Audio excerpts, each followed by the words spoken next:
Dear, dear. How queer everything is today. And yesterday things went on just as usual. I wonder if I've been changed in the night. Does the passage make you think of anything? And it's like the other books we've read. How so? It's about change. Do you know the secrets of making friends? They are so simple and easy. The Coffee Clatch Podcast.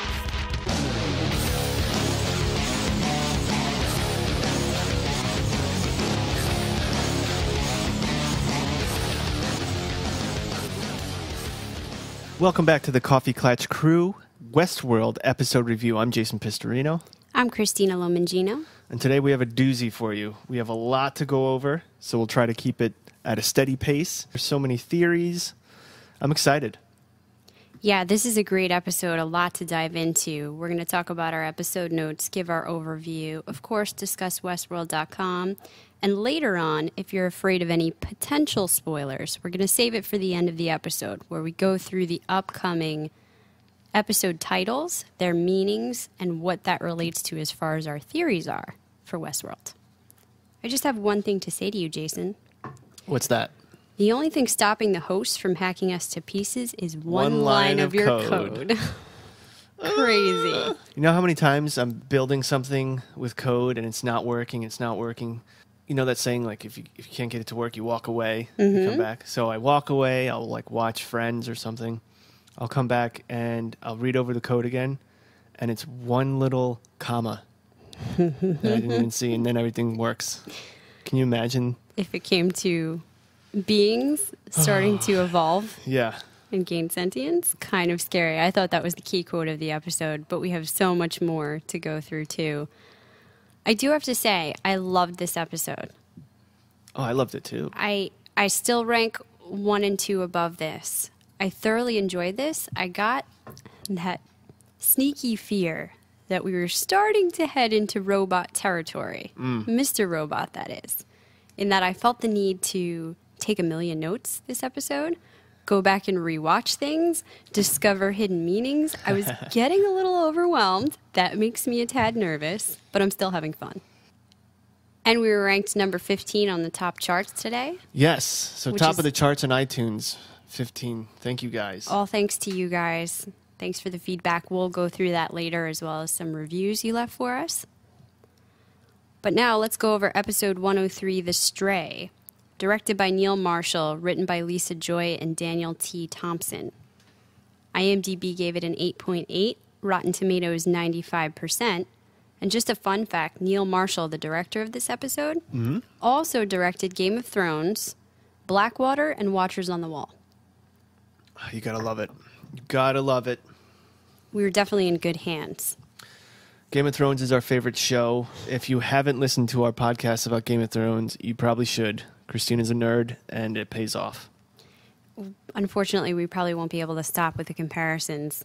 But fortunately, we won't be giving you a lot of other comparisons, such as Lost, which I'm hearing a bunch about, because we never watched it. Nope. Although it does seem as though that was a source of inspiration, and we'll talk about that later, where the show draws from. I have a couple of notes about the show that we never got into. They're a little bit general, and I'm sure they've been out there for a while, but I thought this was interesting. I have been wondering a lot about the filming. I know they did some of it in California, but the shooting for places that actually look like they're in the West took place in southern Utah, including a location called Castle Valley. And they said about this, most of those locations, like Dead Horse Point State Park, were walk-in areas where all of the cast and crew were actually required to hike in and out with their gear. Huh. Maybe that's why all the hosts are such hunks. Have you watched them naked? Makes me feel like a fat fuck.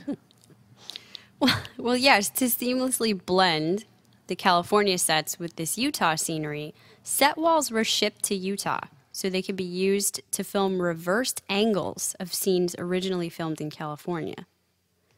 So say conversations that took place on that exterior balcony, like with Teresa and Sizemore, were then shot at reverse angles over the shoulders of the cast members from the Utah location. So you would see it as if it was from their point of view. Whoa. This is just crazy. And I heard an interview that another podcast did. Shout out to AfterBuzz, who had Shannon Woodward on for an interview. That's the woman that plays Elsie here. Jeez. She was Okay. great. Super smart. Really a lot of fun. I enjoyed listening to that. She talked about a little bit the great care that went into these sets that are really elaborately designed. We also talked a little bit about the title sequence. I found out this was produced by a studio called Elastic, which had previously done title sequences for Rome, Carnival, and Game of Thrones. And this is Patrick Clare, who was creative director. It took him about 5 weeks to conceptualize it because he wanted it from the point of view of the host. He thought that was an inherent psychological study to do it that way. And he talks about a lot of the different elements, including the metaphor behind the player piano, which we've been interested in looking at where that could go. He saw it as a primitive form of robot, an exploration into the difference between man and machine, and that it was sort of redundant. There's a moment where you see the AI playing on the piano, and then it stops as it's realizing the piano is going on its own, almost seeming that he realizes that this is silly. Why is he doing this? It plays on its own. Oh, I see. So I thought that was important to bring up because in this episode, we do see the host playing the player piano in Dr. Ford's office. Right. I think that's going to eventually tie in more than just the fun music and everything they've been doing with it. I don't know if in his office it was a player piano. It might have just been a regular piano. Could have been. Yeah. I actually had in my notes a couple weeks ago, but we went long, so I didn't even bother, about the title sequence. And I thought, it's a little on the nose, but I thought that it was a metaphor when the host stops playing, that essentially the control is lost because now the piano is no longer being controlled by the host. So, like basically, even with them saying shut down, a host can turn back on, whatever, on their own. And we're certainly seeing And a play ton without of their that fingers in it, yeah. in this episode. I know it's on the nose, so I didn't really bring it up. No, I think that you should always look to that title sequence. There might be obvious things at first, but then there's probably other layers that we're going to uncover as we go along. Like an onion. Stupid. All right, on to the fun facts. I wanted to, again, thank you, Clatchers, for making us rank number 15 on iTunes.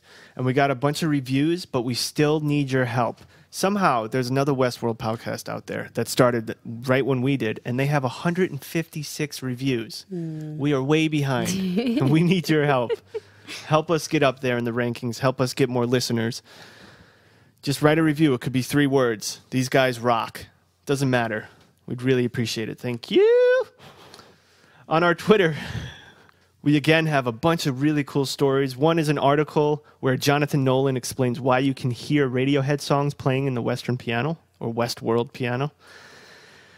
Jonathan gives many reasons in this article, but one of the main reasons that I loved is, quote, "It's also there to remind you that this isn't a Western, that this isn't taking place in the 19th century. It's taking place somewhere else. And I just love Radiohead." He also states, "The player piano was also just a great excuse to be able to use complimentary music in the show. Obviously, it's a period Western, or as we call it, a synthetic Western." I like that, synthetic Western. Me too. Western. "But contemporary music is very powerful because everyone comes in with a pre-existing relationship to the song. So it allows you to short-circuit or shorthand an idea or a feeling." It also served, and I think we discussed this, as a good form of distraction because you got so excited over the song that was playing. This could have been points where they put in crucial information very slyly that we might not have picked up on. You might be right. We also put 2 images up through Twitter Yes. of Westworld promotional posters that showed the cowboy image with circuitry that looks like a maze. Yeah. And we had wondered last episode, is this going to be an actual maze? Which people discounted because that's so realistic, but it might have 2 layers. There could be some kind of concrete maze in addition to the programming that's inside of the host that leads to some type of evolution. If we are looking at a concrete thing. I think there was evidence to support that in this episode with the carvings that showed constellations that to me just looked like further pieces of that. Mm-hmm. And we also get more of the man in black potentially scalping people to try to look for more clues. Also, everyone caught the young Dr. Ford, which was very exciting, and we'll go deeper into it there was later. A lot of buzz about how that looked very good. Yeah. The way they did it. I was thinking right away, movies nowadays are getting really good at doing this. This used to be something you could not pull off because the viewers have such a relationship with these actors that any mistake, they'll see it, right? Like, that's not him when he was younger. But this was perfectly done. We've seen it done in Ant-Man with Michael Douglas. We've seen it done in Tron with Jeff Bridges and many other places.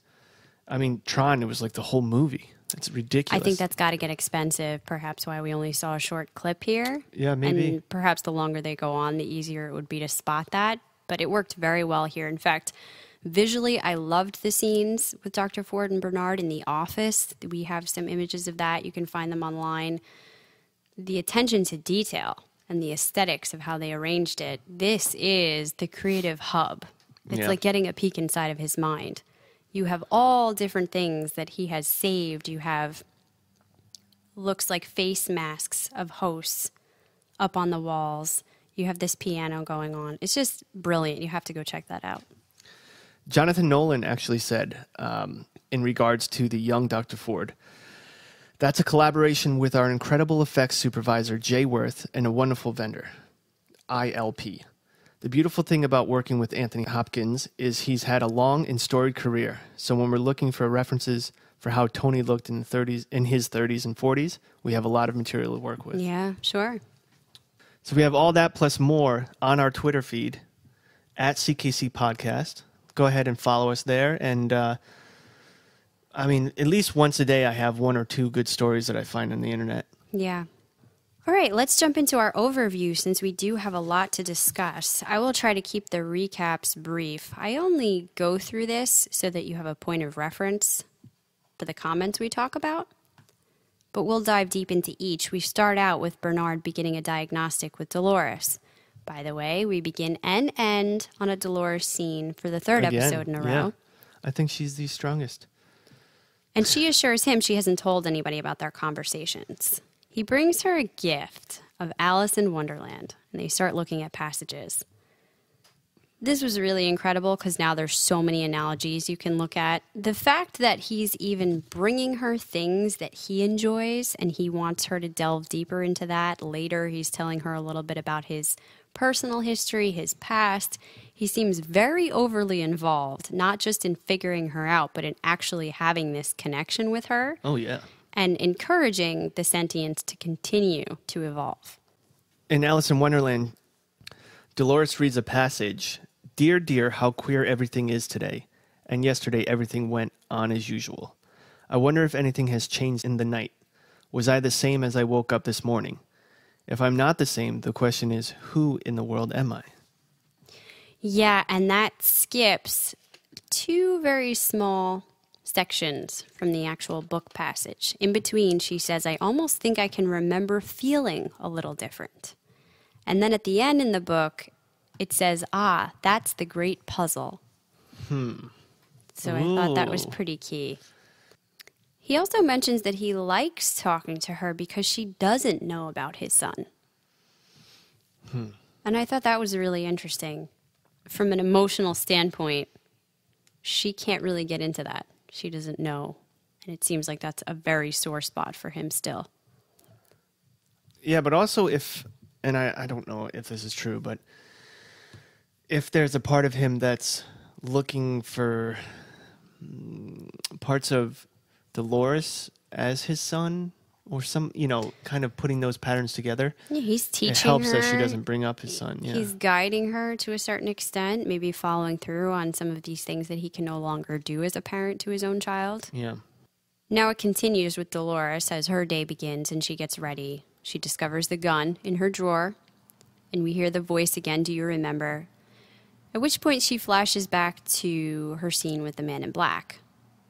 This is kind of as we thought, It appears they're showing us that this wasn't a rape that took place in the barn, Yeah, we were right about that. Pat ourselves on the back. but rather his attempt to continue uncovering deeper levels of the maze. I say we. That was you. You really brought that up, and I just agreed. Yeah, and I know that theory took off later, but for some reason, and I don't know if it's because I like Ed Harris as an actor or seeds they were planting very early on, despite his behavior and his black apparel, I just did not see him as an evil force. And we have some theories of our own as to what his true identity could be. I know that's been speculated at a whole bunch. Is he actually a host? What is he doing there? What do you think at this point? Well, I came home from work today all excited to give you this theory that myself and my coworker Jeff Gross came up with. And it was exactly what your theory was that you came up today. So you took the air out of my tires. But Sorry. our huge theory, and we'll go deeper into it later, is that Arnold is the man in black. Yes. Whether it be a personification of him created by Arnold or... His consciousness downloaded into the being. Yeah. Ford tells us that he died in the park, and that's it. Right. So did he actually die there, and this is his consciousness uploaded? Did he disappear, and who knows what he's been continuing to do out there? I do agree with some other theories that it seems as though certain hosts in the park could be under his control or a Yes. different faction outside of Ford. As we see later on, Teddy trying to shoot some Native Americans, and it doesn't seem to affect them at all, which cannot take place without programming, at least Yeah. based off what we've been told. So we will dive deeper into that later, but let that tickle your brain. Yeah, for now, at the end of the scene, Dolores reopens the drawer and finds the gun is no longer there. It appears as though throughout the entire episode, she's getting flashes of a couple of her loops that have taken place over time and how things have changed, either based on what she's being told, say by Bernard, something that's happening in her programming, or her own evolution. We will see later different outcomes of the same scene. Right. And it seems like she's learning over time. Oh, definitely. Real quick about Dolores and the whole Alice in Wonderland thing. Now that I look at it, it's like, how the hell did I not pick that up? Even on Twitter, I have this picture of the cartoon Alice in Wonderland, then the Alice in Wonderland movie that came out recently, and then her, Dolores. Her long blonde hair, her blue dress. And Jonathan Nolan actually speaks about this. There are a couple of references for Dolores, some more explicit than others. Alice is one we talked about, but also Andrew Wyeth's painting, Christina's World. Have you seen that painting? It's the one No. in the field where she's sitting in the field all alone, it looks like. Okay, yeah. Yeah, absolutely. It kind of looks like she's in a pink dress there, but it does feel like her in that. Always looking at the house from afar. It was a tilt of the head towards... He said tilt of the head. I bet he meant hat. Toward all the different stories that inspired us. A classic protagonist who's on a hero's journey with a darker twist to it. She starts in what should be the happy homestead, but it's not, and she goes out looking ultimately for herself. Trish Somerville designed her amazing look for the pilot. She also looks like a Disney princess. She also got a leather belt, which is her utility belt. I noticed that it seemed out of place for the rest of her costume. I also went back to some famous lines from Alice in Wonderland. Her questioning, has she gone mad? How does she know if she's gone mad? Oh, yeah, You know, we've all gone a little bit mad. The best of us are. And waking up in a reality that doesn't seem quite right. I'm somebody different than I was yesterday. There's transformation taking place. I don't quite know where I'm at, when I'm at, what are the rules? Yeah. And you see her going through a lot of that journey. Do you think she'll meet a cowboy that looks funny and is smoking opium? Only if he has a funny hat. Yeah. Oh, well, then that would be a different character drinking tea. Yes. We're going to go over to our other storyline here with William and Logan, which continued to move very slowly in this episode. William is walking through the streets when this gunfight breaks out, and Clementine is taken hostage by, I believe, Horace.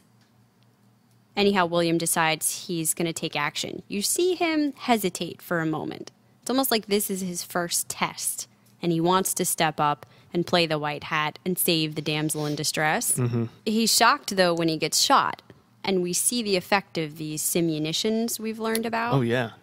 That it can cause a little sting, can knock them back, it leaves a mark, but they're ultimately okay, which is why we wondered what we're seeing with the Man in Black, where they didn't seem to touch him. You said almost like a force field, where they didn't come in contact with him. The same thing appeared to happen later in this episode with the Native Americans. So that is definitely different than what is supposed to happen with these simunitions. Yeah, it threw me off guard when William reacted off the shot. I mean, he was thrown back.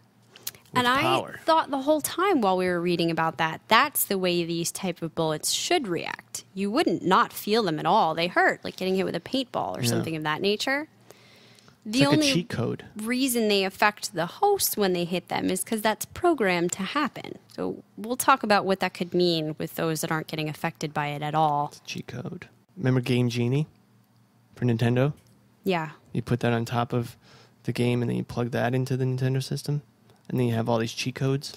Yeah, well, if you think about it, supposing that the Man in Black is a host, because it would get super complicated if not. We've seen the same thing happen with the hosts, where it seems to come right up to them, and then nothing happens. Maybe this is what always happens with the hosts, and because of the programming where it looks like they got shot and blood comes out, we don't realize that they're stopping just a fraction of a distance from their body. We wouldn't see that until it's not having an effect, like with these people. I see. You might be right. So William is actually seeming thrilled and proud of himself after doing this. He's able to shoot the bandit and rescue Clementine. He's embracing this role of a hero. We find out now that some of the theories were correct about their relationship. They are co-workers, but on top of that, they are also future brother-in-laws. Yes. So William is married to Logan's sister. You popped your cherry.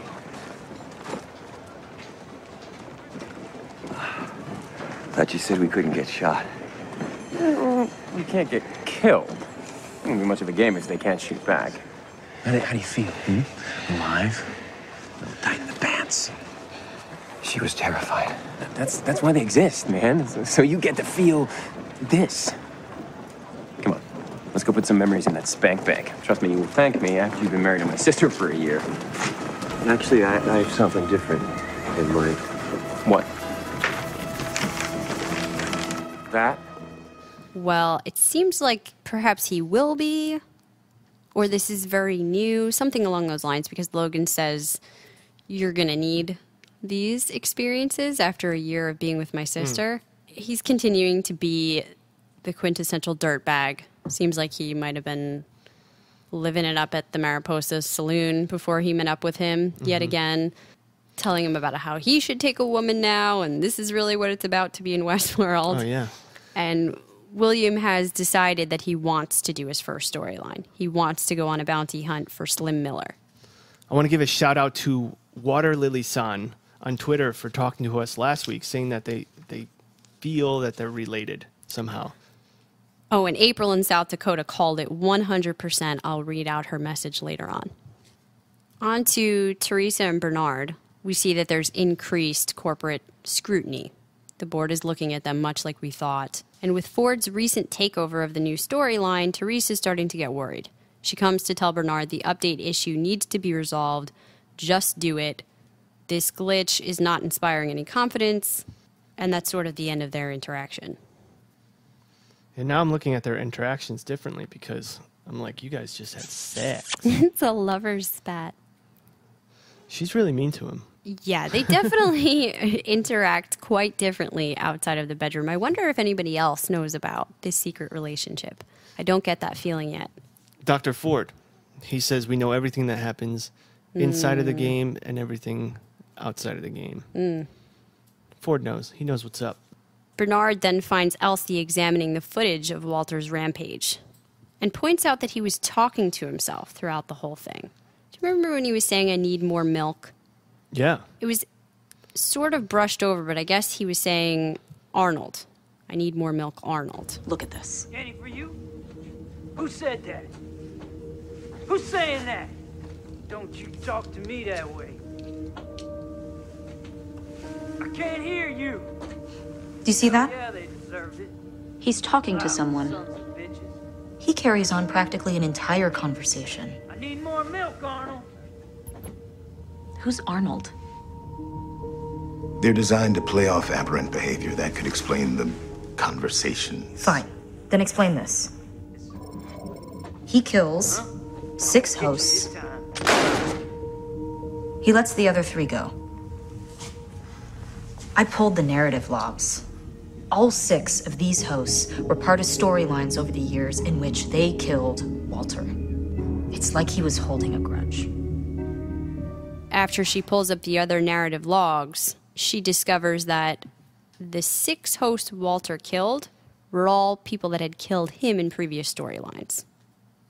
So 2 key things, him and somebody else are going to be talking to themselves, referencing somebody named Arnold, who we'll find out who that is later on in the episode. Knowing his identity, you have to wonder why. Why do they know him? Why is this still coming back up in their memory banks? And also that they're remembering enough to hold grudges against people that have wronged them. Yeah, so he was killing... He didn't kill all the hosts in that bar. He killed the hosts that, in the past... 6 of them. ...had killed him or hurt him. Sure. In other storylines. This is deep. And you know what? I got to tell you, man, without Elsie, Queen of Details, these guys would be lost about all of these things. Yeah, and I stand by my conviction. She is the one finding out a lot. She's going to uncover things she shouldn't be, and somebody's not going to be happy about that. She's already uncovering things they shouldn't be. Yeah, she then receives a notification that this host has gone stray, and her and Stubbs go out to track it. Hence the title of the show. Yes, potentially, although we see a lot of people going astray, so to speak, in this episode. How so? Well, Dolores Mentally? is doing things that she shouldn't be doing. True. And hiding it. Seems like lying to other people. We know the man in black is astray as far as this entire storyline. Bernard is straying from what he's supposed to be doing in his interactions with Dolores and potentially other hosts. I think it's happening in quite a few areas. But yes, this is what the main point of the title is based off of, this gentleman that we will see later on, who's wandered off. What if we are in a game and we don't even know it? That sucks, because our storyline isn't cool. Wake up, go to work. Yeah, we got the Teddy circuit We do. going on here. No one would want this storyline. Oh, boy. This is where Stubbs tells her about the one line of code that's stopping the hosts from hacking them, and this is why he carries a weapon with him. You know what? I'm really starting to like this character. He seemed kind of one-dimensional, especially the first episode, which we got most of him the first episode. But Stubbs looks like, there's always that security guy or that main muscle dude that's kind of just like, bleh, huh. He seemed like that, but I don't think he is. I think he's more aware than, they're showing us right now. Well, he certainly has the pulse beat on the inherent danger in this. He's one of the only people to recognize how wrong it could go and to be wary of them. Now, Teddy and a guest head to the Mariposa after finishing up their bounty hunt. And when Maeve sees him, she flashes back to the memory of the trauma she had in the surgery. And Mid-convo, actually. Yeah. We knew she was going to remember that. That's going to continue to be bad news. And outside, Dolores drops her can, and Teddy picks it up again. We start to see them running through that storyline, riding their horses, but having a different conversation when they get there, because Dolores wonders if there's somewhere else they could go to start a new life together. Well, someday I'll take you. Someday. Something wrong? You said someday. Not today or tomorrow or next week. Just someday. Someday sounds a lot like the thing people say when they actually mean never.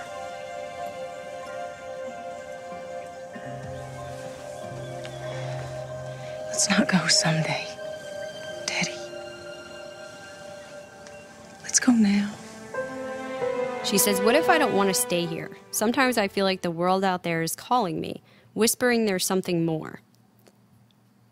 They talk about possibly going south to a place by the sea, but someday is what Teddy says. And interestingly enough, she knows that that means it's not going to happen. If we say someday, we're never going to get there. Yeah. We have to leave right now. And Dr. Ford asked Teddy later on, didn't you ever think of just running off with her? Which is weird. He's programmed not to do that. Why would Dr. Ford question? The human thing to do would be to just run away with her. Well, of course he's not going to do that. He's not programmed. Does not compute. He also says he has to reckon with his past first, and we'll hear more about that past later on. So we were wondering last episode if Teddy was watching Maeve during that whole interaction in the repair. If he was bay. awake enough. Yeah, because it kind of looked like it in the way the camera angled. But if he was at that moment, he is forgotten at this point. Right.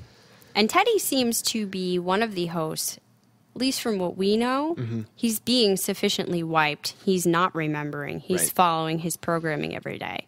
And I wonder if we're supposed to see a contrast very strongly between him and Dolores here. I think so. I think we needed that contrast so that we know how they're supposed to function. But what's funny is the one host that needs to be woken up is Teddy. So I'm wondering why they haven't had Dolores say those key words. I was just going to ask you the same thing, and now that she's coming to her own awareness, of her own volition even, why doesn't she say them to him? She must want to wake him up in the worst way and run away together. I don't think she knows that those words. Am I allowed to say it? Because you told me. Oh, sure, you could say it. These violent delights have violent ends. I don't think she knows that's a key word to wake anyone up. Okay, so you don't think she voluntarily said that to Maeve. She was instructed to do so. Oh, yeah, you could see it in her face. It was almost like she was in a trance and then snaps out when she says that. And even if she did, she didn't really understand that that's what it did. But maybe at some point, since she's progressing so quickly, she will come to that realization. Perhaps if that person speaking to her, which I'm going to go ahead and say it's the man in black, a.k.a. Arnold, tells her to. We got a glimpse into the behind the scenes of Dolores' storyline. The narrative department has given us the storyline builder template, in which she can start off, it seems, only in one place every day. She has to wake up at Abernathy Ranch. She has to have the porch conversation with her father and go to the Sweetwater General Store where she drops her can of milk. Right. Only then can she diverge. 3 main things can happen. Either a guest picks it up, she picks it up herself, or Teddy picks it up. And depending on which of those happens, takes her to a very different storyline. If a guest picks it up, he can seemingly woo her in a nice way. Mm-hmm. He can menace her, and that eventually leads to Teddy either rescuing her or a guest killing Teddy, or she can reset. If she picks it up herself, this is when she goes out to paint, she heads home for the evening, and we see the attack on the ranch. Apparently, sometimes the ranch ends okay and she just goes to sleep. Or finally, if Teddy picks it up, this is where they ride off. They have their nice conversation. And that also leads to the attack at the ranch. Or sometimes the dad just makes Teddy leave, which we haven't seen that yet. Yeah, the attack on the ranch is sometimes probably because those hosts that attack the ranch, they probably have divergence as well of all different kinds. Of course, and we learned the ultimate tragedy from Ford, which we pretty much knew, but part of the main reason for Dolores and Teddy is that guests are going to want to make off with the rancher's daughter. Yeah. And do what they want with her. So they want the experience of killing Teddy sometimes and having to take her from him, or sometimes they just want it easy. It kind of seems like there's levels to this game. And if you're a beginner, you want to start in the intro, we saw a guest that wanted to get her easy. And when Teddy came along, he wasn't too keen on having to fight him for that. Right. So there's like levels of depravity that are happening here, depending on your tastes and why you come to Westworld. I just have to say again, poor Teddy. Poor Teddy and poor Dolores. I mean, yeah. at least Teddy's storyline sometimes leads him to being a hero and trying to rescue her and die valiantly, but she exists solely to gratify the base desires of the visitors that come to this park. Speaking of poor Teddy, this scene ends with him escorting her back home, where they have the gunfire erupting at the ranch, the attack. He dies again. And, worse yet, we find out Teddy has never even had a real backstory. Tell me, has it never occurred to you to run off with her? I got some reckoning to do before I can be with her. Ah, yes, your mysterious backstory. It's the reason for my visit. Do you know why it is a mystery, Teddy? Because we never actually bothered to give you one, just a formless guilt you will never atone for. But perhaps it is time you had a worthy story of origin. Would you like that, Teddy? A small part of my new narrative? A fiction which, like all great stories, is rooted in truth? It starts in a time of war. A world in flames. With a villain called Wyatt. Wyatt? Who's Wyatt? Do you remember now, Teddy?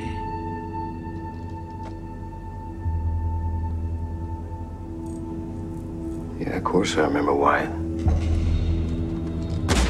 This is sad. This is pretty crazy to imagine for all the elaborate things they've put in here. And all that Sizemore wants to do with his narratives and Ford with his detail-oriented nature. One of our main stories that happens in the park is the Dolores-Teddy duo and how guests can interact with that. And it seems like a big part of that is them wanting to be together, but Teddy telling her he has to deal with his sins first and resolve his past. He's got to right his wrongs. He doesn't even know what that is because they never gave it to him. It's just this very vague sense of guilt that he has to atone for. You know, I think that's a testament to mankind, because oftentimes we can hold a strong guilt for something that we probably shouldn't be holding guilt for. And yes, we actually do have a past and a storyline, but as time goes on, you remember things differently, and it could be a diluted version of the past. You know, maybe as a child, your parents, this is random, your parents have a divorce, and you were so young, you thought it was your fault. Mm-hmm. And as you get older, if no one's spoken to you about it, that could cultivate into a whole storyline that really wasn't there. And you have this guilt. That's true. And perhaps remembering a specific horrific tragedy would be even worse. But there's just something very sad about him not even having a backstory or knowing where he comes from. Yeah. And yet he's brave all the same, Ford tells him. This is my favorite quote from the episode. Ford says, "A coward dies 1,000 deaths. A valiant tastes of death but once." And that's more Shakespeare for you. Ford is a poet. Here he starts to produce his new narrative, which started in a time of war, with the world in flames. The level he's going to with this, I think, tells us a lot about Ford and where the show moves in the future. I had thought that Ford was this creative genius who might want to be putting mistakes into the programming to evolve life again the way we as humans have done. He teaches Bernard about this. This episode seems to contradict that and show him as a man who has learned his lesson from seeing someone else trying to do that and see the destruction and the craziness it wrought. He doesn't want to go anywhere near having them evolve a consciousness. He does not want to treat them as humans. No. He's very brusque about it later on. And even here with Teddy, he doesn't even want to give him a full backstory this whole time. So I think him giving him a backstory now is not because he cares about Teddy or he wants to flesh this out more. This is going to fold into his new storyline somehow. Oh, absolutely. I love how he tells Teddy that he's died at least 1,000 times. Yeah. Just again to show us that Teddy has had the shit end of the stick. When he's bringing up this whole storyline to Teddy, I love the way he speaks to his hosts. He speaks to them with a sense of humanity, but at the same time, a straight line. When you're speaking to someone, especially when you're having such full conversations, you weave in and out of the conversation as far as like pushing an agenda or opening a sense of insecurity. You know, like you're narrating a storyline to get somewhere, right? But with hosts, he speaks with them with humanity, but it's a very straight line because he doesn't have to BS. I didn't see it that way, though. It's funny you took it like that. I see what you mean, that he's keeping it very clear. He's clarifying for them, this is who you are. This is where you came from. But that is what's tragic to me. At one point, he tells him, oh, poor Teddy. Your story is never to get Dolores and for you to ride off into the sunset someday. She exists so that visitors to this park can try to kill you and have their way with her. That's what I mean. I know he's not going to remember that, but that's a horrible thing to say. Oh, yeah. But what I meant was, not speaks with them with humanity. Maybe I meant like speaks with them, doesn't speak to them like you're speaking to Siri. You know what I mean? Certainly not. So there's no humanity behind it. But, he's giving them a synthetic humanity. To go back to the word you said before about building the synthetic Westworld. Right. I actually like that because it's true. His version of humanity. What he wants them to know, what he wants them to be programmed with. And that probably tells us a lot about Ford himself. Oh, yeah. Let me hit you with another Dr. Ford quote. A fiction which, like all great stories, is rooted in truth. This dude, he's very well read. Yeah. And whose truth? His truth? Is exactly what we were saying. He's building these backstories and narratives. So is he taking it from his own truth? Good question. I don't think so, because his whole point to Lee was to stop building storylines based off of what he wants or what he feels. Yes. As far as Lee. So I don't think he's like that. I don't think he's that close-minded. Oh, I don't think he's doing it out of a sense of self-importance. But when we talked about when you create something, inevitably some of yourself and your own truth goes into that creation. Sure. We're artists. You can't make a painting. I'm a writer. You can't write a story without somewhere pieces of yourself winding up in one of the characters, in your brushstrokes, in your content. In order to make it something interesting and compelling, you have to do that, whether you mean to or not. And so what part of Ford's truths are we seeing in his house and his world? Well, we'll learn more about Teddy's backstory in a moment. For now, we see him being sent back into the fold, just knowing that he has a detailed past involving a villain named Wyatt. And Teddy comes to Dolores' rescue in town where she's being harassed by this guest we mentioned before. He takes her out to try to teach her how to shoot. This was a key moment because she really wanted to fire that gun. Yeah. And just couldn't. It's definitely foreshadowing the end of the episode with the real gun. Yeah, and we find out later from Elsie that only certain hosts are programmed to be able to use weapons. Right. And clearly Dolores would not be one of those. No. So she's literally not able to pull the trigger. I had this thought. So you know the whole montage, which we haven't gotten to, but I'm Mr. Going Ahead. So we didn't know what was happening in real time, what was a memory. And you were talking about the gun missing in her drawer. Yep. And we saw last episode that she dug it up. Mm-hmm. I think the gun was in her drawer from the gun she took and shot that dude, which we haven't gotten to yet, of course, in the cabin. It was in her drawer, and then she dug it. She was the one who dug it into the ground. And now, so like we're set, like you know what I mean? It's like flashing I back. saw it reverse though, being sequential. So somebody told her to go look for it. She dug it out of the ground. She hid it in her drawer. Then as she went through her storyline and she's starting to gain awareness, she realizes at some point she keeps getting attacked and she could use that gun. Where does she get attacked? In the barn. So one of these nights, she hides it in the hay in the barn. Then she realizes after going through another loop, even when she has it, the guy gets to her first and is able to shoot her. So in another loop coming later, she moves away from that shot so she Right. doesn't get hit. So I took it as her learning from her storylines. It could be somebody just instructing her, but then why wouldn't he instruct her A to B throughout the whole thing? I think he's stepping her through, helping her so that get through that storyline. she can gain her awareness and eventually get through it on her own and learn, because that's how you would evolve. Right, and that's how she breaks that storyline. Mm-hmm. You're right. You know what? I thought that she took that when he was grabbing her and threw her into the barn. I thought she took that gun from his holster. But you might be right. I like your storyline better. It was Definitely. confusing, but I think she pulled it out of the hay. Okay. Like it was hidden there. That's a way better story. At the end of this scene is when the sheriff comes riding up and asks Teddy to go on this mission to hunt down Wyatt. So this is when Teddy already has... Oh, I forgot to say. Apologies.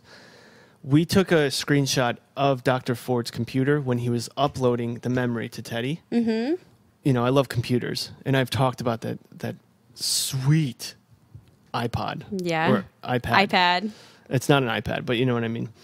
So we took a screenshot and we put it on our Twitter, @CKC Podcast. It's very cool. Just check out all the things. It's not just an upload button. There's so many things on that screen about his body. Seemed like the main screen that you could pull up for any host, Mm-hmm. and we wondered, how exactly do they program certain things. On the left side, it looked like they were tracking pseudo-biological functionings. In the body, There yeah. was something like a heart rate and a circulatory system. Definitely check that out. Let us know what you think. It looks like, it could be, if you didn't know the show, you'd be like, oh, that's a necklace that he's wearing during an x-ray. Because it kind of looks like a necklace. Doesn't look like a heart. Necklace. No, not at all. It's a lot smaller. But it's a bright spot in the Yeah. center of his chest, almost like they're following the way a doctor would blood pressure, heart rate. Mm-hmm. But it's weird. And then on the right side, you have everything related to their narrative development, being able to pull up the story, change the story, upload new information. Exactly. So I just thought it was interesting, so we paused it and took a screenshot of that. Yeah, that was amazing. Well, meanwhile, we see Elsie and Stubbs still trying to find the stray host, and they figure out that the group has gotten stuck in a loop. This was hysterical, but also really sad, as we said before, because certain hosts are programmed only to use the weaponry. There's nobody there that can use this axe, so they're kind of stuck, like you were talking about with video games, where you hit a mistake, kind of a glitch in the programming, and you're not able to move any farther. Yeah. And somebody has to come and set the reset button. What I wondered here, whenever we've seen people working for Westworld go out into Westworld, they've dressed in period clothing. Right.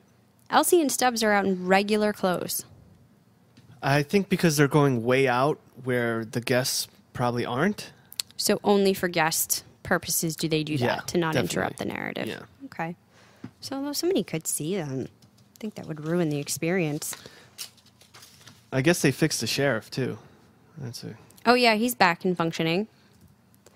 This is where they search the tent and Elsie finds the markings on the carved figures. This one, a turtle. She took one. Yeah, because she saw the stars. Yeah. Do you think she's intending on doing something more with that? Or this is where she could figure out the things she's not supposed to know? I think she was using it while they were walking. She was looking at it almost as a map. Just to find the stray. Yeah, and to see what correlates with that. So it looks like the stars, right? Right. I know a lot of people were wondering if this was on Earth. Yeah, well, it was Orion. So it's most likely on Earth. From what I heard, it looked like Orion, albeit only part of the constellation, the top part. Mm-hmm. So sort of primitive, but it was the inverse of what you would normally see. So if you were on another planet, you probably either wouldn't see Orion or you wouldn't see what they have marked here, Right. meaning it would have to be Earth. But why is it flipped almost like the way you would see a mirror image? So I heard another podcast talking about something we had wondered at, if this is similar to The Truman Show, where they're in some type of I was going to say that, yeah. huge dome, and so things are being reflected back differently to them, or falsely, perhaps. But I think she's going to learn more with that. I think Elsie's on the train, and you should be watchful of her. She also mentioned something very important in discussing the host's backstories. They are there to do more than just amuse the guests. They anchor the hosts. It's their cornerstone. The rest of their identity is built around it layer by layer. So this is not just when I questioned why do they talk to each other when guests aren't around, and they said it was for practice, and now it's the cornerstone of their being. We see Teddy getting the backstory. It's a built identity that they need in order to function properly. But that's another step in this becoming a human. We listed a lot of the things that will lead up to that, and they're really starting to build now. We also hear a funny joke by Stubbs in regards to the star thing, and he says, maybe it's in my backstory. Yeah. That sparked a lot of speculation, again, about is he a host, which I have to mention here. I think it was just a clever joke. Yeah, I mean, chances are maybe almost everyone except for the board, are hosts that Dr. Ford made, or not. But I don't think that's the main storyline to follow. Yeah. Nor do I. And I actually don't see... I see these two as being very likely human candidates. Yeah. Stubbs and Elsie. Well, Elsie, for sure. She's got too many human quirky things, which I love about her. Shannon Woodward is doing an amazing job at playing this character. Back to Teddy and the sheriff as they're riding off in search of Wyatt. He starts to tell the sheriff about this new backstory that he's gotten. How he used to be in the army, and Wyatt was his sergeant. They were down somewhere near Escalante to put down natives, and Wyatt went missing. When he returned, he was different, changed. He was claiming he could hear the voice of God, and that this land didn't belong to the army or the natives, but something yet to come, and it belonged to him. I feel like this is big in a way we're not fully comprehending yet. No, not yet. When he said it could have a life of its own, he's basically instituting religion.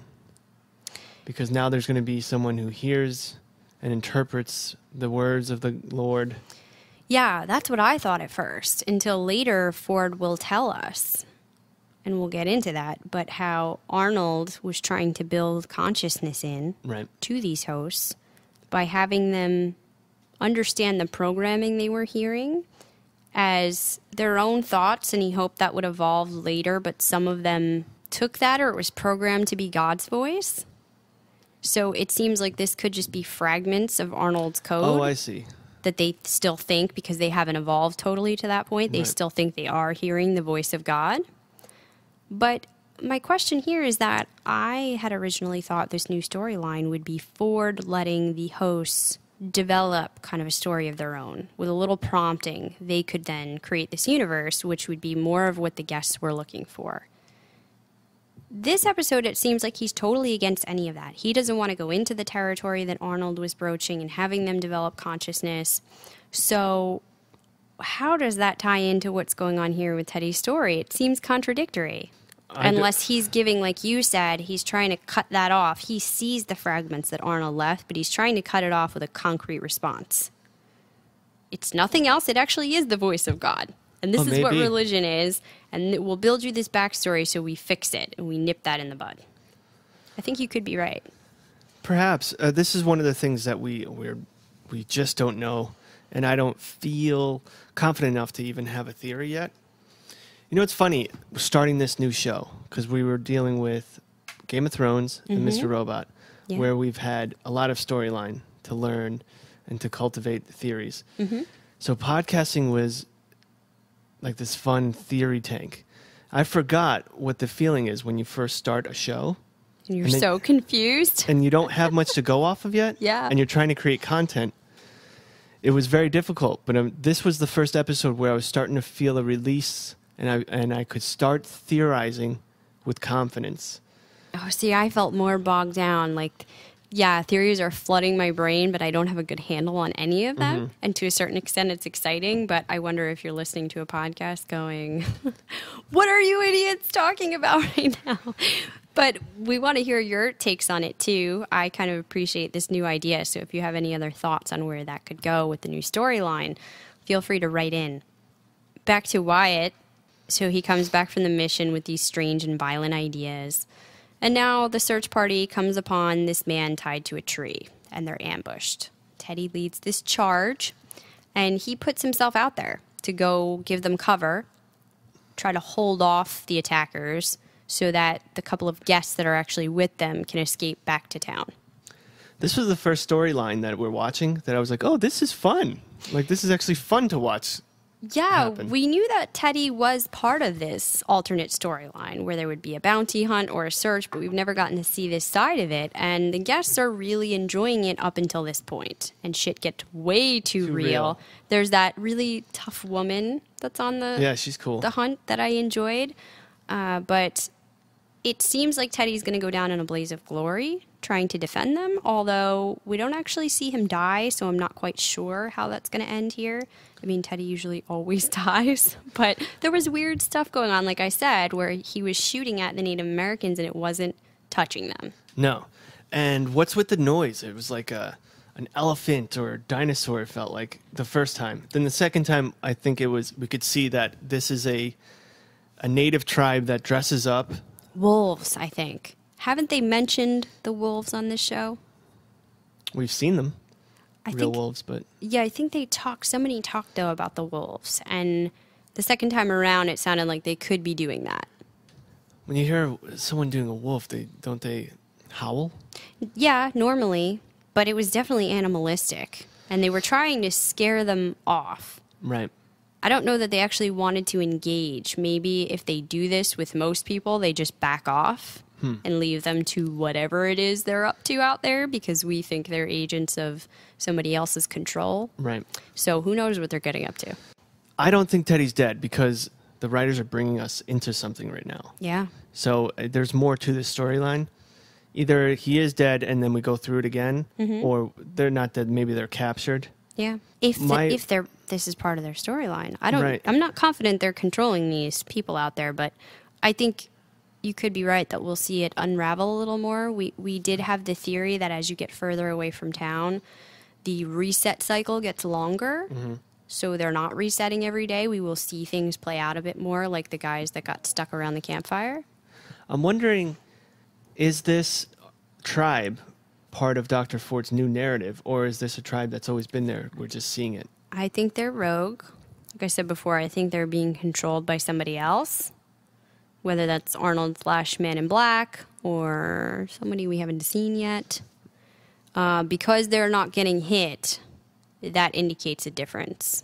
Yeah, definitely. If they're shot, they are supposed to be hit. They were reacting as the same way that the Man in Black reacted. And hosts that shouldn't happen to. Right. So that might be, I don't know. I'm thinking there's more to this Man in Black, Arnold. If we're wrong, and I feel so stupid. Well, but if somebody programmed them differently, like we said before, the only reason they seem to get hurt when they're shot, hosts that is because of the programming to do so. So if somebody went in there and reprogrammed them not to get hurt or die, I mean, that'd be easy enough if you knew what you were doing. Right. And an Arnold consciousness probably would know how to do that. We've seen Ford have extraordinary control over these creations at a level that other workers there do not. I imagine Arnold would have had the same kind of control. The next scene is the big one. It starts off with Dr. Ford supervising the design tech that's working with the new host. He's covering the naked host with a blanket. And Ford kind of snaps at him a little bit. He very brusquely tells him the hosts are not human. He slices up the face with a scalpel to show them they only feel what we program them to feel, and you need to get over it and not treat them like humans. Yeah. From a human standpoint, it was very dark and kind of fucked up, but if you see it from his standpoint, if this is a new tech, he needs everyone working as fast as possible and as well as possible. And if they're worried about all these little things as if they were humans, these hosts, I'm sure that things would slow down dramatically. And he needs everything efficient and matter of fact, and he doesn't need his workers caring about the hosts on an emotional level. Yes, bigger than efficiency, we learn that it seems one of his greatest fears is things getting out of control the way they did with Arnold. So he wants to teach everyone to treat them for what they are, machines that they have programmed. Right. Bernard did not like that. Did you see the look on his face? Yeah, not at all. And it mirrored our feelings, I think, as an audience. It completely changed the idea I had in my head of Ford, yeah. and how he was approaching his creations. And what if he grabbed it and like started biting it Like Silence of the Lambs. Like you can even eat it. Silence of the Lambs. Hello, Clarice. It's good to see you again. No. Oh, yeah. Well, Bernard then pulls Ford aside and admits that he has concerns about this memory recall that the hosts are experiencing. And specifically because of what we were talking about, the two hosts that talked to someone named Arnold. Seemed like they were speaking to themselves. And apparently Bernard did not know who Arnold was until Ford tells this story. See, Arnold built a version of their cognition in which the hosts heard their programming as an inner monologue, with the hopes that in time their own voice would take over. It was a way to bootstrap consciousness. But Arnold hadn't considered two things. One, that in this place, the last thing you want the hosts to be is conscious. And two, the other group who considered their thoughts to be the voices of the gods. Lunatics. Indeed.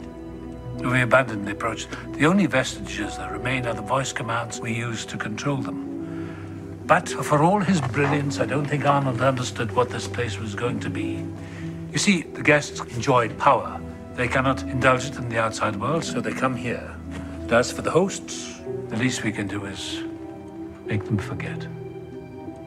But some of them are remembering, accessing fragments of Arnold's code. If I may ask, what happened to him? That Arnold was his partner when he founded the park, but they had differing goals. Arnold was interested in creating consciousness based on the theory of the bicameral mind, and Ford was not. So before we go further, Ford said that the robots passing the Turing test wasn't enough for Arnold. He didn't want the appearance of intellect, he wanted actual intellect. So in order to do this, he was following his theory of consciousness, which is like a pyramid. On the bottom, it starts out with memory, moves up to improvisation, then self-interest, and then something at the top. And this feels very like pyramids I've seen in psychology. Okay. Where they talk about reaching self-actualization, and that's what the very top is.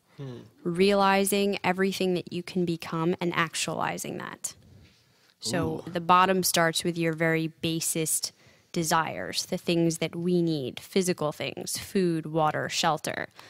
Then it moves up to your thoughts on an intellectual level, and then your emotions, how you connect to other people, and it's a similar pyramid, and it also taps into the items we had highlighted as being important for an evolving consciousness. Having a subconscious of memories that you can link back to your own past. He says improvisation. I saw this as the practice they're doing with each other, being able to speak and come up with things on their own volition, which calls into mind intellect, but I also put emotional connection there. Self-interest, I believe, is what we're seeing with Dolores, trying to protect herself, to not have people savage her, to fight for a better future and be able to run away with Teddy. And going back to that word bicameralism, I didn't know what that meant, but it's another philosophy in psychology that argues the human mind once assumed a state where cognitive functions were divided between one part of the brain that appears to be speaking and another part which listens and obeys. And that's the bicameral mind, the two-part. So the one that's listening and obeys, is this the one that's hearing the programmers speak, the inner monologue that would eventually transform, as Arnold hoped, into a consciousness? And that's certainly what Ford thinks, that they could be accessing fragments of this old code that was left behind. Because we find out for the first 3 years they had this park, they all lived there. And everything was really great. It wasn't open yet, wasn't running. They were just getting ready. And this is when Arnold started kind of going off in a different direction. We don't know much else except that it just didn't end well. Yeah, Dr. Ford said, basically, they said it was an accident, but he was very careful. So either Ford is saying that he was killed or something else happened. If our theory that the man in black is Arnold, basically, you know, maybe not his physical, but something else, that maybe he's insinuating that it might have been a plan of Arnold's. Yeah, but it doesn't seem that Ford would have been in on that, because I thought to myself, if this was him and Ford knows everything that goes on in this park, how is he allowing him to keep running free there? So perhaps Ford thought that he died, and he found a way in secret to upload into this host that people aren't suspecting of having the qualities that he has, or that seems like a guess to them, but is actually a host. It's very tricky there. Or Ford is in on it. I'm going way off now. And Ford made this Man in Black. And he just doesn't want everyone else to know. Yeah. Surprised that he hasn't brought Bernard in on it yet then, but maybe he thought about doing that in the future, because it seems he's slowly opening him up to what is behind the scenes. Oh, yeah. And we actually get a little glimpse, speaking of behind the scenes, of what goes on in Ford's mind. There's a chalkboard up in the background. While Ford is speaking to Bernard, before he makes the triangle, you can see in the background.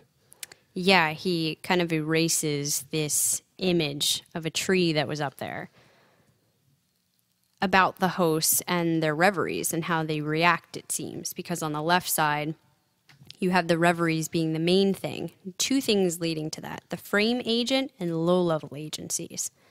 Not sure what those are. But that goes out to 4 different categories. The reveries leads to impulse filters, database backup, safeguards, and storyline sync. So I guess that's a way of controlling the memories through all of these safeguards that they put in place and leading to a controlled host reflex. However, below that, the host reflex can lead to recognizing or memorizers. Recognizing and memorizing. So is that as simple as recognizing the cue of an old memory that's linked to this behavior and memorizing the reaction? The response. When this happens, I'm supposed to respond this way. Yeah. So he wants them to tap those, but he's trying his damnedest to not have that evolve into something else. Yeah. And it's something that we should point out, that Dr. Ford did spell these words differently. Yes, that was very bizarre. I picked up on it right away. For frame agent, he spelt it A-G-A-N-T. And I don't know if that's a different word or if this is his own language that he's developed. Same thing with memorizers. What is a memorizer? So I got to look more into that. But for now, we got a really good behind-the-scenes view of Ford.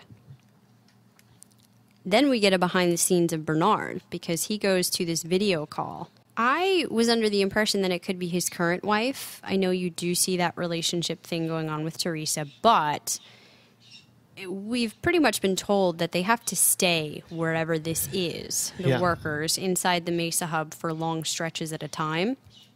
It seems they have limited contact with the outside world. Even the head-ups, like Bernard. Yeah. Can't always get contact with the outside world. I'm saying ex-wife because I was thinking that with this tragedy, it kind of broke them apart. I thought that too. She was responding in a very supportive way. They were being very open with each other. So I thought it could just be rocky, but HBO's description lists her as the ex-wife. Oh, okay. So I was right. Yeah, ex-wife. Yeah. And it seems that they do this every year on the anniversary of their son's death. Just relive it and relive it and relive it. And he is almost wishing that maybe he could forget. She asks him that. You know, is this really good? Right. Is it healthy for us to keep doing this? And he says the pain is all that connects him to him. It's all he has left of his son, Charlie. You know, this job is perfect for him. You know, oftentimes when someone has such a tragedy like this, and then it pulls his loved one apart with him, what better than to really bury yourself in your work where you have no choice but to bury yourself in your work. Far away, buried into a mountain where limited access to the outside. But it's clearly affecting things. He can't keep his emotions separate based on the way he's responding.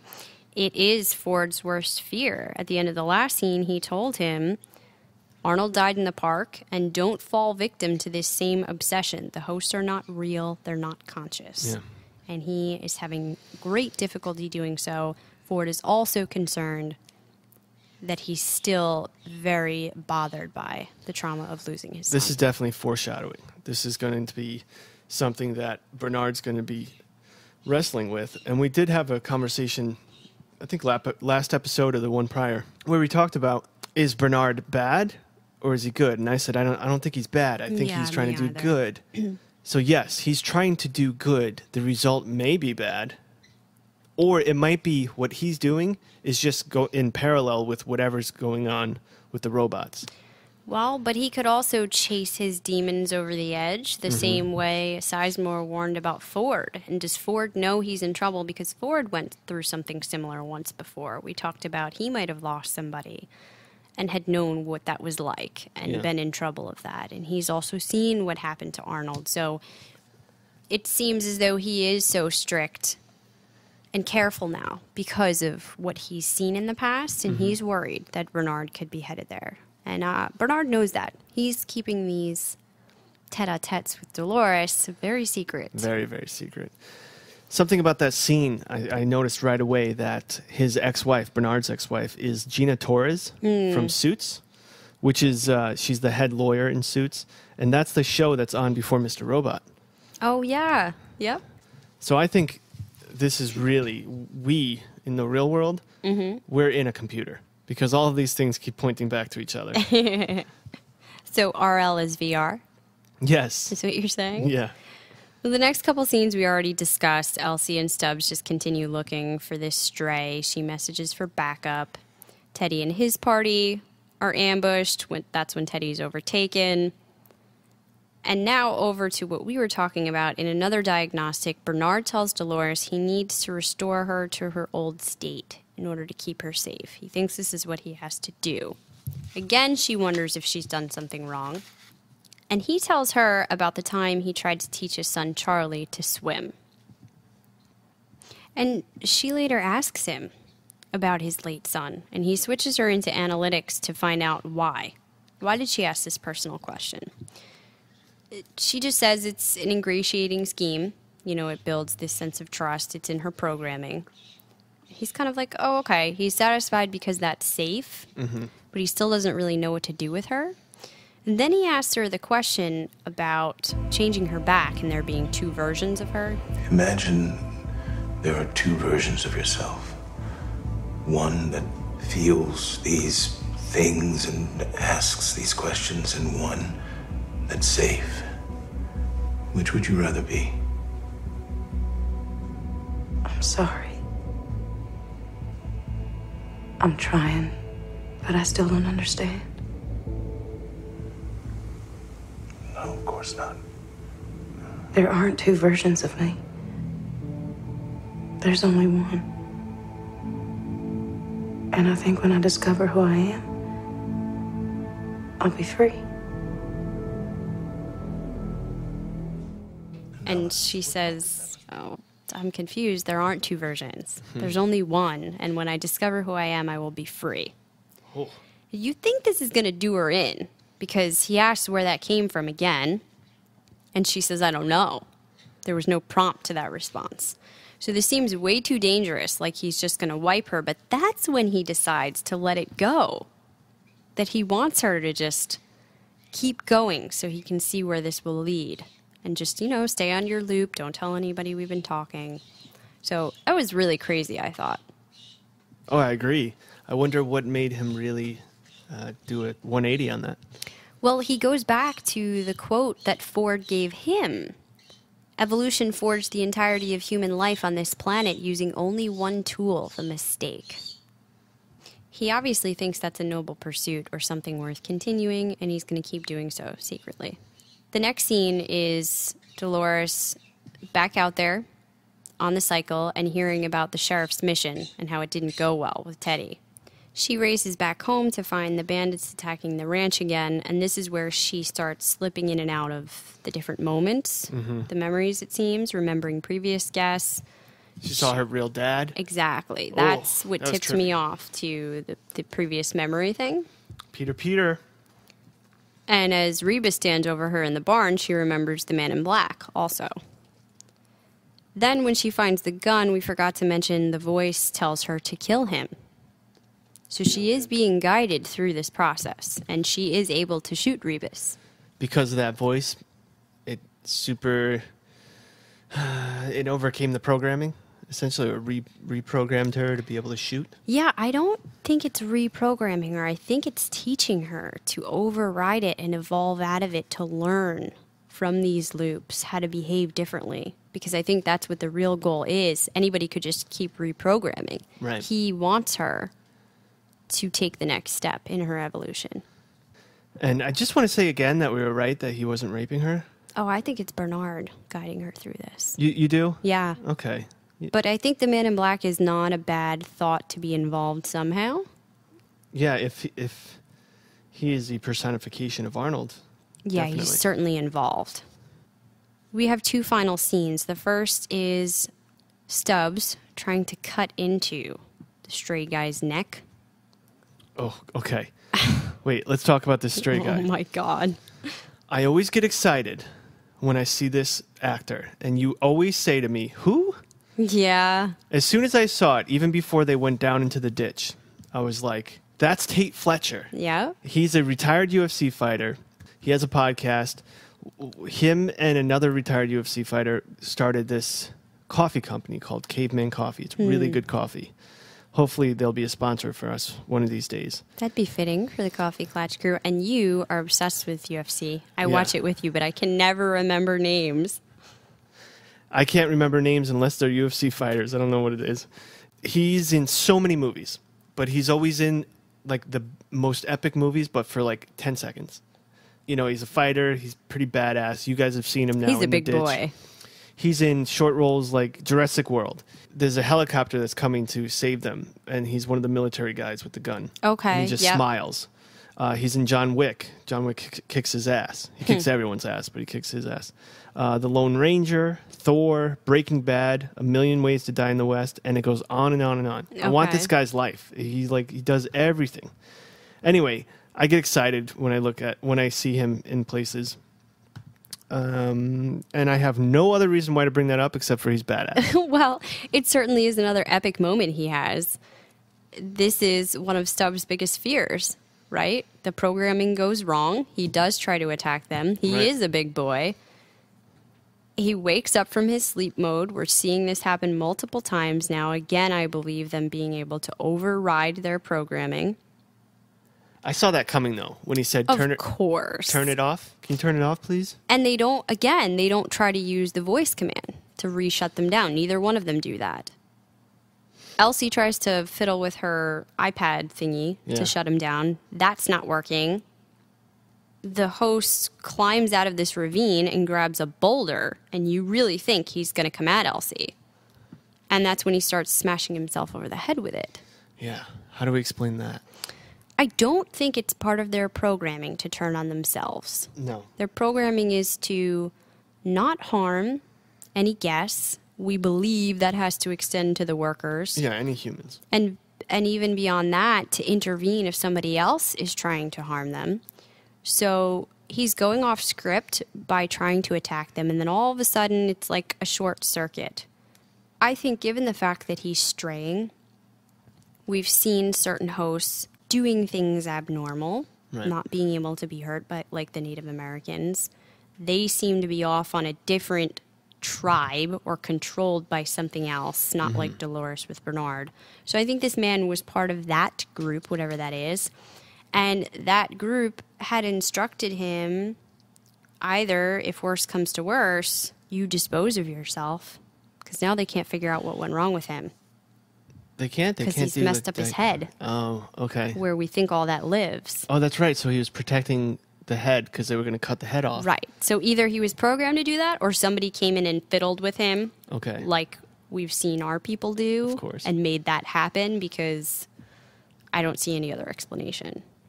Unless he just totally glitched out and it was like... But he kind of did harm... Stubbs, yeah. Yeah. He was halfway through that attack. I mean, he kind of just hit him, but... But it seemed like he was trying to get away because he was climbing out of the boulder. He was trying to get out of there, and it wasn't until he realized he wasn't going to be able to make it to get away that he did that, I think. Oh, I just remembered why I brought up Tate Fletcher. because I follow him on Twitter. Sorry. Okay. Just giving me a face. A few months ago on his Twitter or Instagram, he had a picture of him like pretty much naked, but his whole body was in this like mold. Okay. But he couldn't say what it was for. And then after that episode, he released that it was a whole body mold to become the robot so that they could smash him, hack him up and shit. Ugh, that was gruesome. Isn't that crazy?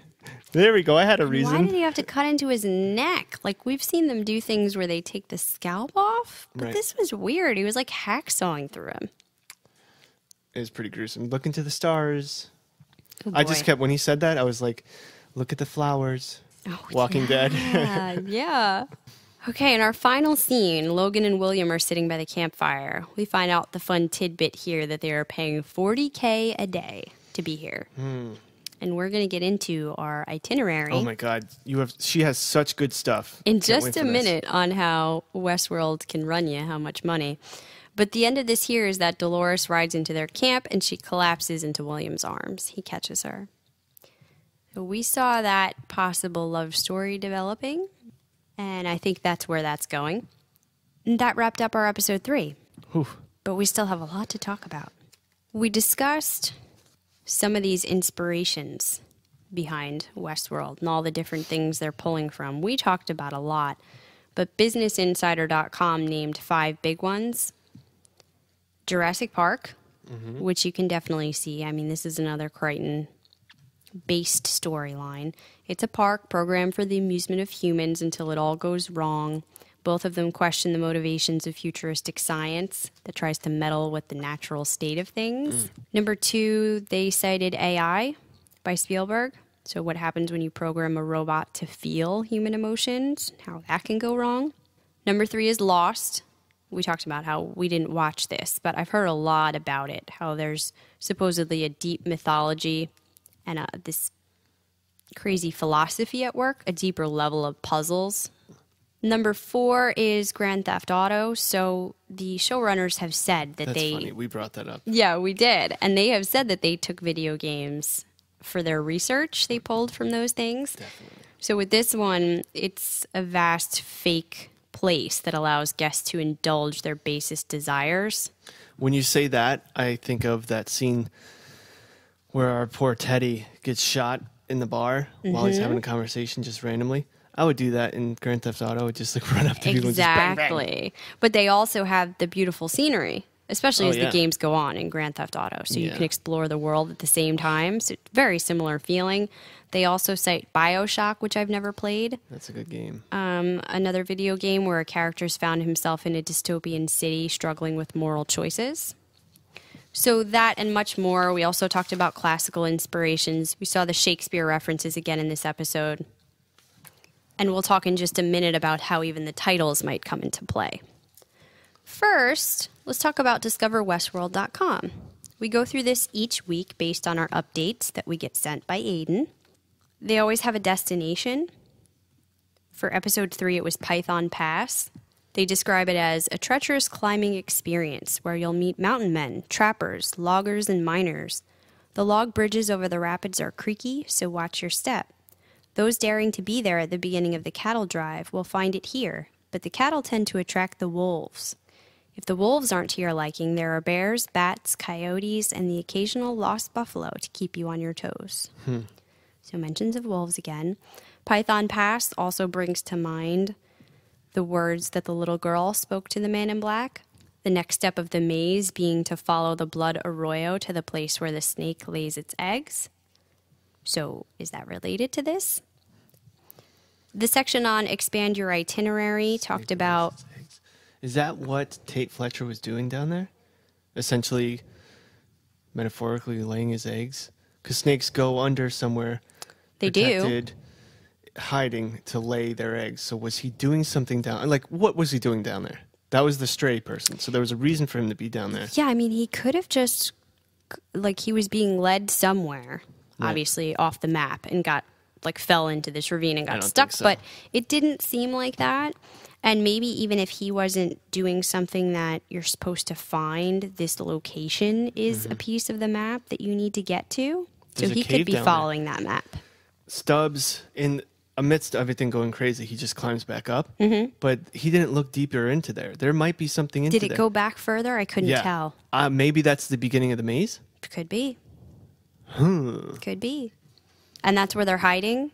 That's why they haven't been able to see them on the programming. It's some underground cave that's not on their radar. Maybe. That could be fun. Back to the weekly newsletter, you have Expand Your Itinerary, which talked about look at the stars. You can go to YouTube. There's a video on the clip of the episode. This one, where the host self-sabotages. Okay. They also take you to Facebook Town Hall. They've been putting things on there as well, the Facebook site. And there was 2 videos. One was looking for more intel on The Stray, where the cast and series creators weigh in on last night's big moments. And then the second one was join us now with Jonathan Nolan, Lisa Joy, Thandie Newton, Jeffrey Wright, Jimmy Simpson, and Ben Barnes for a live discussion of Westworld, moderated by The Atlantic's Christopher Orr.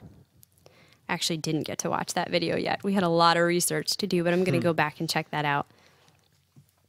And finally, you had Navigating Narratives, which takes you to that Dolores storyline builder template we discussed. Didn't seem as though there were any new flagged communications or corporate alerts, but we did get our hands on that itinerary that we talked about. This was really cool.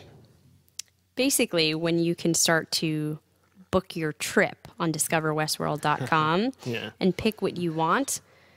I think somebody went through this, or they had a screenshot of somebody that did. They booked it as though they were going to be a family at first and then a solo to show you what it might run you.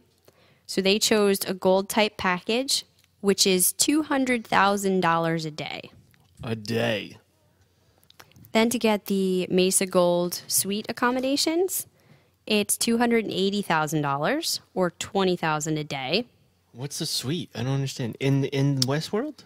It says Mesa Gold, so that's where you start in that hub. I don't know if Is that what William had with all those suits? It could be that room, or do they actually go there at night at some point for sleeping purposes? I mean, we haven't seen where they sleep. True. That's unclear, but this one was using number of guests being 3. Okay. So then they break it down. You have a host consultation fee, $25,000. Looks like that's the woman that greets you in the beginning. The concierge fee, $15,000. Standard guest insurance, $22,000, which kind of seems small now compared to the other numbers. Yeah. Is that a day, or is that? It looks like total. Okay. Biometric monitoring fee, $14,000. So it seems like they are checking on your vitals and everything while you're in the park. Arbitration deposit fee, $5,000. Maintenance and service fee, $11,000. Child park fee, $50,000. So there's a child park. Remember we were asking, is there one? Yes, there's we a haven't seen separate it yet, area. but yeah. So this one was like a family, and you would have to pay more.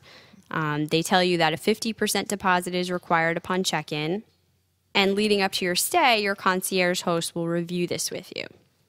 What's the total? So the total for all of that would be $9,666,000 for a total of 14 days. I thought Hawaii was expensive.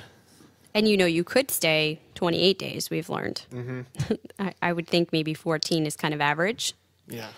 Now, they recalculated it. I won't go through everything again. They did all of those same packages for just one person and without the child park fee, $442,000.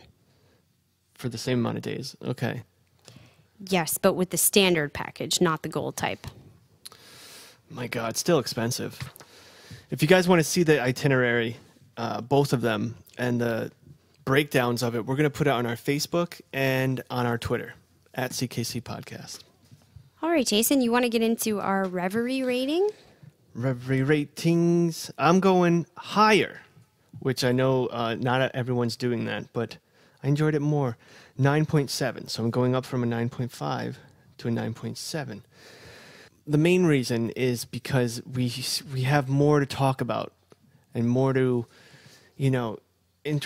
interweave our own theories now that it's starting to pick up. And things are really starting to unfold. More questions are being made. We're starting to finally see where this story is going, which is great. Because in the beginning, it's difficult. You know, I mean, it's enjoyable, but it's just difficult to entertain off of that. Yeah, difficult to podcast. However, I loved the first episode. I gave it a 9. Oh, me too. 9.5 for world building and just to give room for growth. Mm-hmm. Couldn't help myself. I loved 2 so much, I went up to 9.7. I'm going to go slightly back down to 9.4 here. Okay. Still an excellent rating. Oh, yeah. Very few complaints. Just that I was getting a bit of that overwhelmed feel. For a third episode, I felt like a ton was being dropped on me, and I felt a little bit of that bounced around feeling that I sometimes got in Mr. Robot with a ton of scenes kind of going back and forth. But I really liked it. I want to echo this critic's remark who said this episode really underlined just how different Ford and Bernard's perspectives are when it comes to the host, with Bernard having an underlying emotional connection he can't break and Ford being much more detached. I thought that was the highlight of the episode. I have a quote from Dr. Ford talking to the tech, and he said, "He doesn't get cold, he doesn't feel ashamed, he doesn't feel a solitary thing we haven't told him to." I love it. Told it to. Told it, yeah. Sorry. And again, more foreshadowing. Oh, and also, the reason for my high grade, we had my favorite Boo with my favorite color dress on, which is blue. So, Clementine, not enough of her, but as long as I see her, I'm happy. When she got rescued, were you wishing you were William here? I would rescue her every day. And who is your MVB for this episode? My MVB, most valuable badass? I keep forgetting. Being, that's gonna right. Change it every time. I'm going to go with Teddy. Okay. Believe it or not. We really got to see what his story is, or lack of story is. And now we get to see his new story from the ground up, from the beginning. When it was created and how things will unfold. He's very interesting in me. I want to see what happens with this guy. Unless they keep killing him, then I'm just going to be like, he killed Kenny. It'll be that whole story. No, I like that. I could definitely see going with him. I have to pick Bernard, and I might want to kick myself later because I don't like to pick the same one multiple episodes. But I haven't chosen him yet. We got such a great look into his connection to the hosts, him being the one to really seems like the only one right now that's a proponent of wanting to help them and continue with this evolution. And that'll probably be a dangerous game later, so I'm going to put him out there while I can. I like that. It's funny, we have friggin' Anthony Hopkins, and he has yet to be my MVB. But I think the reason being is because right now he's the man behind the curtain. So we're not allowed to see him too much. And when we do see him this episode, he is kind of the mean wizard. Yes. Although every time he speaks, he does have something brilliant to say. We quote him all the time. Absolutely. He's playing his role perfectly. Oh, for sure. I just think he will get another moment to shine later on in the season. Yeah. Well, we went through most of our Clatchers comments. I would like to just briefly shout out the ones we didn't, and then we'll get into our final spoiler section. Okay. Thank you to Alec, who tweeted at us. At CKC Podcast, I listened to them for Mr. Robot discussions this whole season, and now they're discussing Westworld. Check them out. Love that. Sticking with Twitter, I want to give a shout out to Phonetically Correct and Water Lily Sun. We just had great conversations with them throughout the week, and it's just fun. It's fun to have the energy come back to us. Yeah, we love that. And just converse with people. Over to email, thank you to April in South Dakota, who I mentioned before, who wrote to us about the William-Logan relationship, saying, in Chestnut, the second scene of the episode shows them getting off the monorail to enter the dressing rooms. Logan tells William to have fun, and William makes a scoffing noise. Logan says, what? It's not like my sister didn't ride her share of cowboys when she was here. Clearly, they are brothers-in-law. I've listened to so many Westworld podcasts and can't believe I'm the only one who caught this. Keep up the great work. I love the professional and fun way you guys analyze these shows. So I had written back to her because I remembered that and a couple other lines that could indicate a deeper relationship.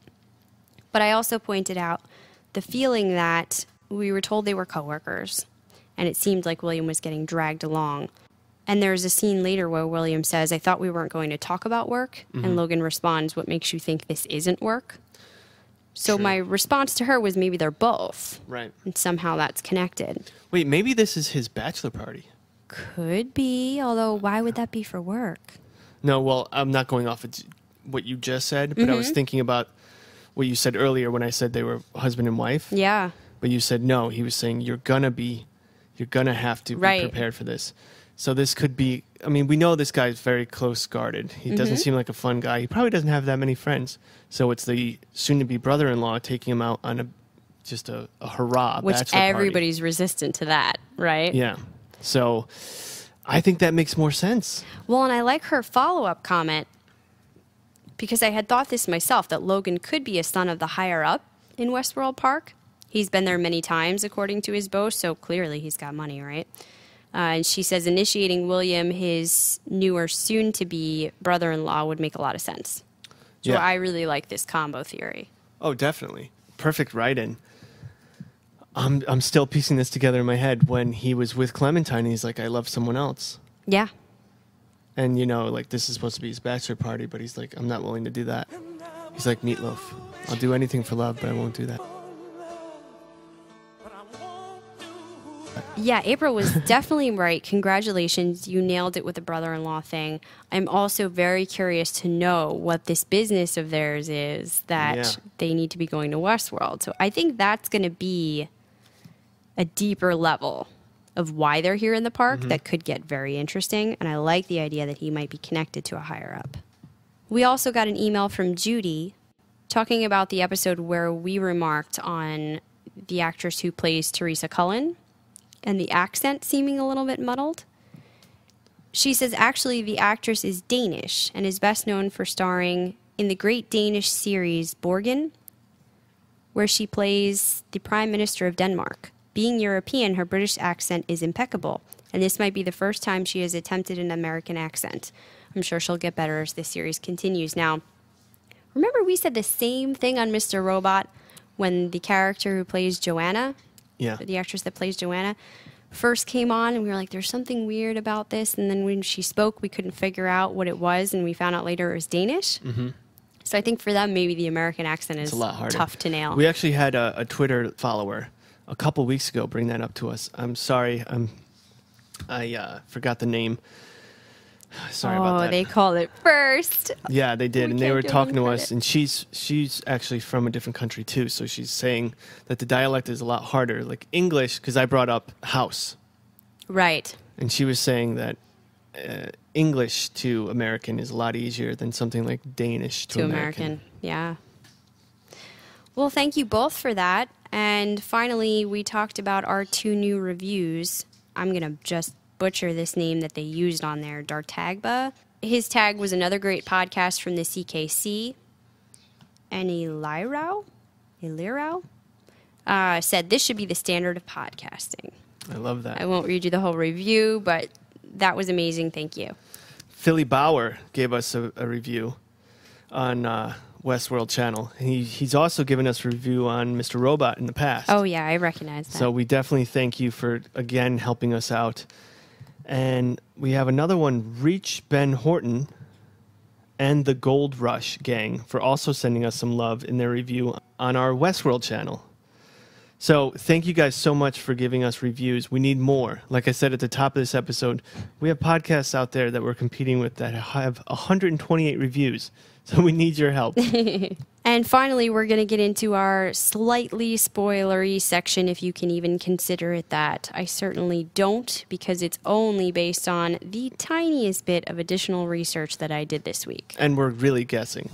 It's total guessing. I am basically just taking the episode titles, which they have provided for 4 through 9. Number 10 is still to be announced.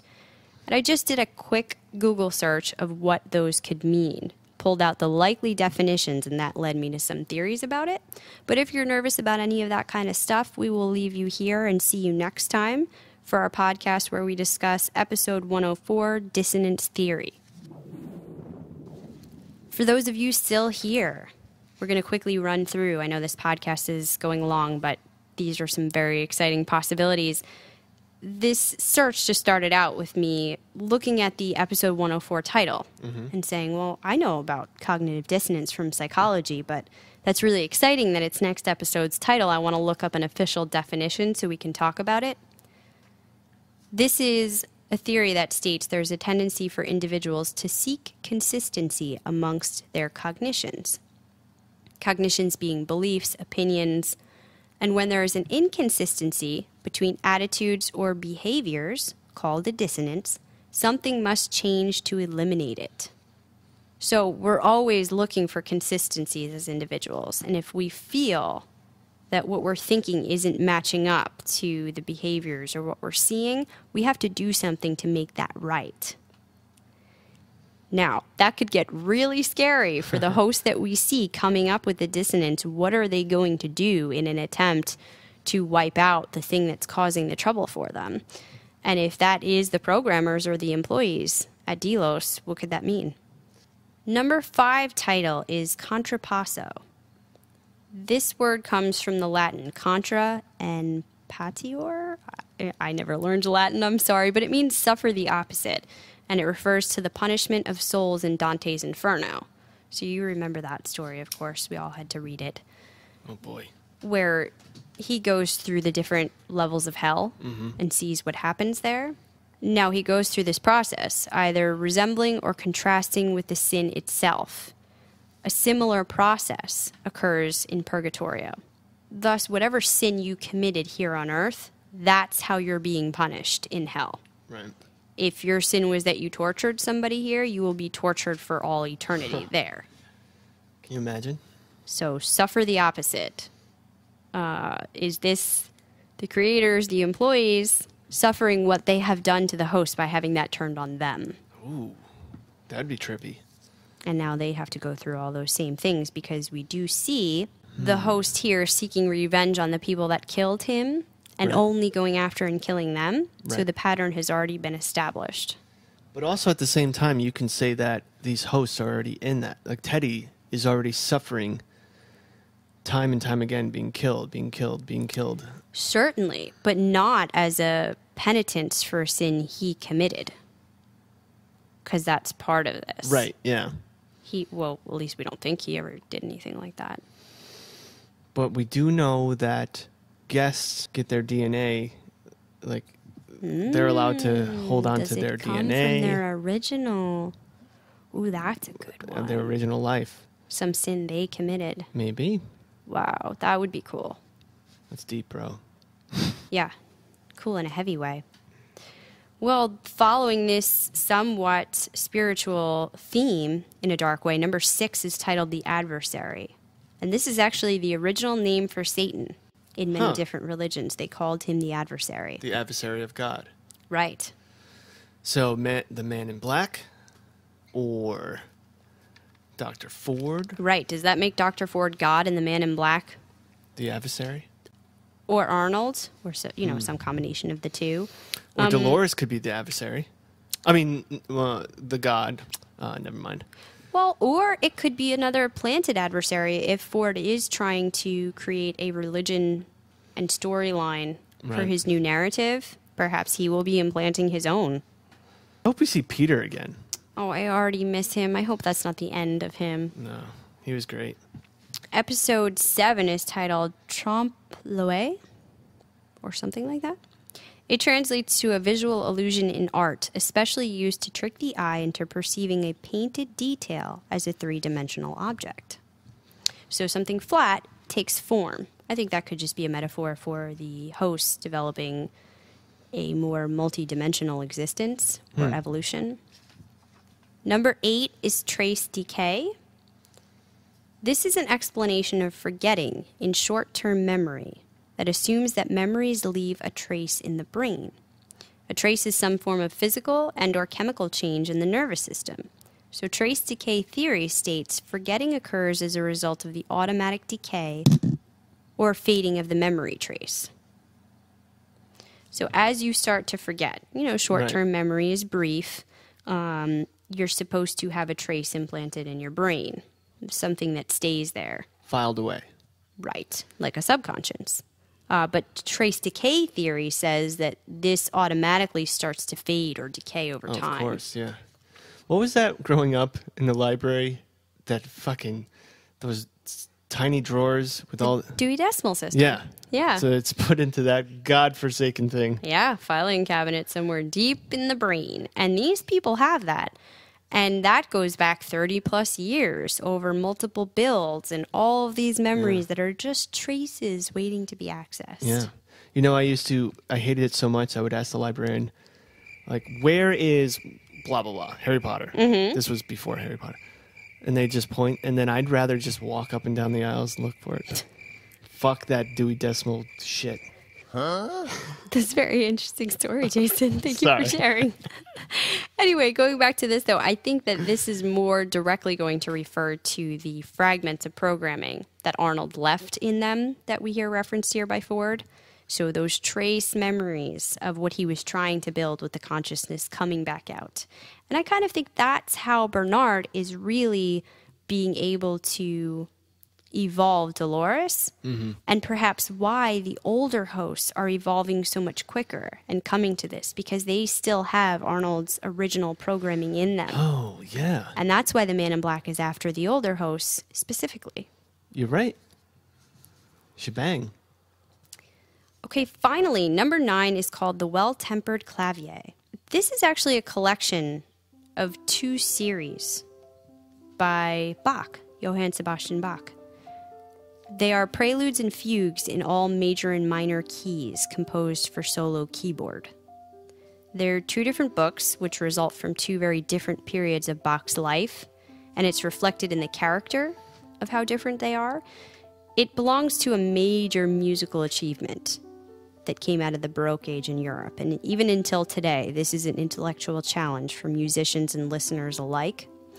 It's a very deep source of inspiration, and people say he was unlike any other composer in musical history because he took these abstract and formal concepts, such as fugues, and put them together with this incredible sense of beauty, variety, and depth.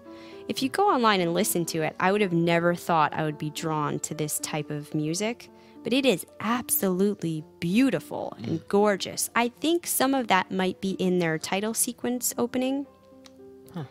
But I wonder how that's going to play into the episode. And that's what got me thinking if that player piano will indeed serve a bigger purpose later on.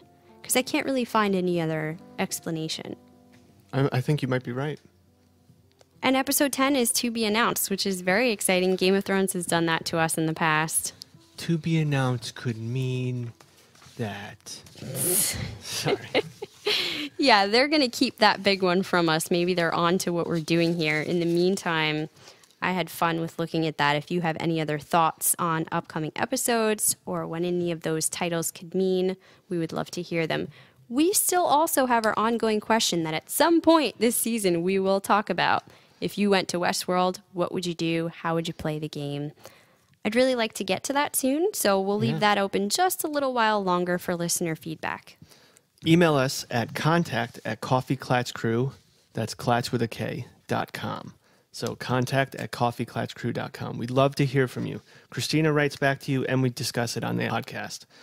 Also, again, follow us on Twitter at CKC Podcast. Don't forget to rate and review us on iTunes. Let's keep this ball rolling. Let's make this empire bigger. And Jason also told you last time on our website, which is up and running and looking great, by the way, all thanks to him, there is a countdown clock to when our next episodes come out. I know quite often you're listening for your favorite podcast and saying, well, it's on different days and different times. When do we get the new episode? You will be able to follow us that way. We will try to keep as close to that as we possibly can. So when you're looking for next episode, 104, you can find that on coffeeklatchcrew.com. We got bigger things coming to the website. We'll let you know as they occur. One little secret, movie podcast. Oh, stop blowing up the spot. We don't know that for sure yet. But true. It could be the bigger we get, the more we can add to this podcasting experience. So spread this to your friends. Help us get some more downloads. If we can get big enough, we can bring you some new content. That's just one of many thoughts we have. Thank you, everyone, for your support. Until next week, this round's on me. This round is on me.